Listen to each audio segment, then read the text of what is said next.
Rahul Gandhi PC कर रहे हैं, वो भी जवाब देने की तैयारी में। हम सीधे चलते हैं आपको कि राहुल गांधी का इस जब बीजेपी के इस पलटवार पर क्या कहना है। मैं कांग्रेस अध्यक्ष आदरणीय श्री राहुल गांधी जी का आज इस पत्रकार वार्ता में स्वागत करता हूं और बगैर किसी भूमिका के, बगैर देरी के मैं अनुरोध करूंगा आदरणीय कांग्रेस अध्यक्ष श्री राहुल गांधी जी से कि वो अपनी बात आपको कहेंगे। गणेश चतुर्थी की शुभकामनाएं।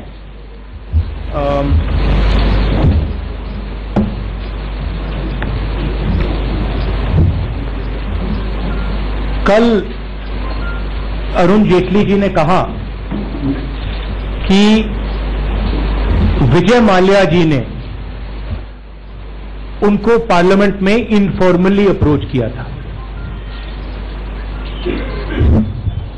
लंबे ब्लॉग लिखते हैं, मगर पता नहीं क्या कारण था, इस मीटिंग के बारे में उनके किसी ब्लॉग में, किसी बयान में, किसी कमेंट में इस मीटिंग के बारे में उन्होंने नहीं कहा। और जो अरुण जेटली जी ने कल कहा कि ये मीटिंग माल्या जी उनके पीछे आके उनसे 2-3 शब्द बोल के चले गए, वो झूठ है। और आज हम आपके लिए सबूत लाए हैं।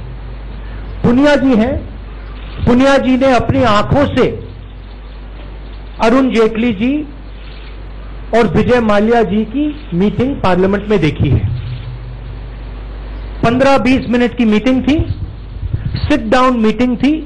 पुनिया जी थोड़ा आपको बताएंगे इस मीटिंग के बारे में।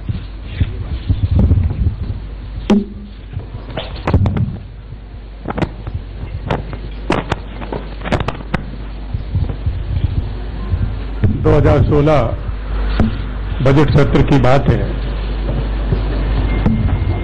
1 मार्च 2016 को 29 फरवरी को बजट पेश हुआ। 1 तारीख को मैं पार्लियामेंट हाउस के सेंट्रल हॉल में बैठा था और तभी मैंने देखा अरुण जेटली जी और विजय माल्या वो आपस में बात कर रहे हैं, खड़े होकर कोने में बात कर रहे हैं और बहुत अंतरंग, दोनों एक दूसरे को जैसे कि अंतरंग बातें होती उस तरह से बात कर रहे थे। फिर 5-7 मिनट के बाद फिर वहां पर सेंट्रल हॉल में बेंच में बैठ के भी बात करना उन्होंने शुरू किया और बात अपना करते रहे। और विजय माल्या उस सत्र में केवल 1 मार्च को ही आए थे और अरुण जेटली जी से मिलने के लिए आए थे, तो उन्होंने उनसे मुलाकात की। और उसके बाद जब 3 तारीख को मीडिया में ये छपा कि 2 तारीख को वो चले गए लंदन, 3 तारीख को मीडिया में छपा, तो अचानक देखते ही मेरा रिएक्शन था, अरे 2 दिन पहले तो ये अरुण जेटली जी से मिल के गए हैं, सेंट्रल हॉल में मिले हैं। और उसके बाद जितने भी मीडिया बाइट होंगी, जितने भी मेरी डिबेट्स में, वो विदाउट एक्सेप्शन मैंने उसका जिक्र किया कि 2 दिन पहले अरुण जेटली से विजय माल्या मिलके गए हैं। पूरी तरह से सबूत है। और ये अभी 2.5 साल तक चुप्पी साधे रहे, 2.5 साल तक रहस्य बनाए रहे। इस बीच में पार्लियामेंट की डिबेट भी हुई, उन्होंने जवाब भी दिया, लेकिन कहीं उन्होंने जिक्र नहीं किया कि उनकी मुलाकात विजय माल्या से हुई, चाहे छोटी हुई, लेकिन उसका जिक्र तो करना चाहिए था। लेकिन छोटी नहीं, पुख्ता विधिवत वो मुलाकात करते रहे। और सेंट्रल हॉल में फुटेज देख लें 1 मार्च के, तो उनसे पता लग जाएगा, या तो वो राजनीति छोड़ दे या मैं राजनीति छोड़ दूंगा। ये एक बहुत गंभीर बात है। देश जिस पे विश्वास करता है, उस विश्वास को ही सीधे सीधे हमला हो तो फिर सरकार में रहने के लायक नहीं है, ये विचार करना होगा। और उसके पूरे रिकॉर्ड हैं। 1 तारीख को वो आए थे, उन्होंने रजिस्टर पे दस्तखत किए और मुलाकात की। मुलाकात करने के बाद जो बताया, जो चले गए, इससे बहुत स्पष्ट है कि उनसे बात करके गए हैं, उनसे अनुमति लेके गए हैं, उनसे सलाह मशवरा करके वो लंदन गए हैं कि यहां पर आपको परेशानी होगी, आप यहां से चले जाओ। ये हमारा आरोप है और अंदाज भी है। अब इस पे दो और सवाल उठते हैं।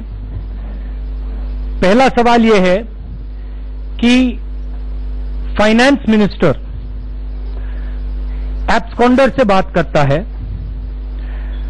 एब्सकॉन्डर फाइनेंस मिनिस्टर को कहता है कि मैं अब लंदन जाने वाला हूं, और फाइनेंस मिनिस्टर ने ना सीबीआई को बताया, ना ईडी को बताया, ना पुलिस को बताया। क्यों नहीं? पहला सवाल। दूसरा सवाल, जो अरेस्ट नोटिस था विजय माल्या पे, उसको इन्फॉर्म नोटिस में किसने बदला? यह काम वही कर सकता है जो सीबीआई को कंट्रोल करता है। तो अरुण जेटली जी लंबे लंबे बयान देते हैं। अगर ये उन्होंने अपने आप किया तो ये बता दें कि हां मैंने अपने आप किया। अगर इनको ऊपर से ऑर्डर मिला था तो वो कह दें कि ऊपर से उनको ऑर्डर मिला। मगर ओपन एंड शट केस है।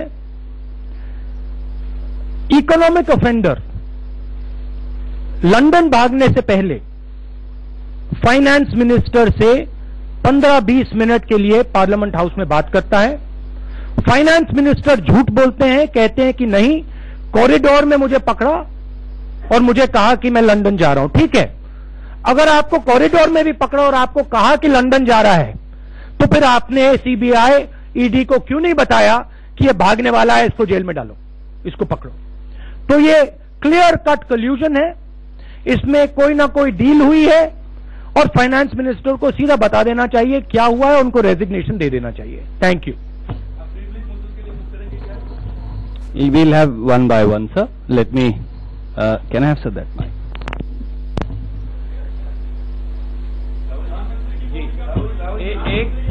अगर आप सब प्रश्न अगर आप सब प्रश्न इकट्ठे पूछेंगे तो मैं नहीं ले पाऊंगा। Let me start with that. We will do everything that is necessary in law to ensure the accountability of Modi government and the finance minister to people of India in the running away of the absconder. The finance minister has colluded in a criminal running away from the country. The criminal has told him that I am going to run away to London. The finance minister has accepted publicly that he has been told by a criminal that he is going to run away. And the finance minister has not done anything, has not informed the CBI, has not informed the ED. What does that mean? It means he is colluding with the criminal. Straightforward. And whatever we can do, we are going to do. But the finance minister has to explain to the country why he is colluding with the criminal, why when the criminal has told him he is going to run away to London, the finance minister has not acted. And third, why the finance minister has had an extended meeting with the gentleman in the Parliament House. What was discussed? You have to raise your hand. Of course, I'm coming to you only. No problem. Please start. Please ask. आपने कहा finance minister बताएं कि क्या मुझे ऊपर से कहा गया था, क्या कहना चाह रहे हैं? क्या प्रधानमंत्री की भूमिका पर सवाल उठा रहे हैं? और क्या, सरकार में प्रधानमंत्री डिसाइड करते हैं सब कुछ। अरुण जेटली जी तो उनकी बात सुनते हैं। तो क्लियरली अरुण जेटली जी बताएं, क्या उन्होंने क्रिमिनल को हिंदुस्तान से भागने दिया या फिर ऑर्डर आया था मोदी जी से? दो ही बातें हो सकती हैं।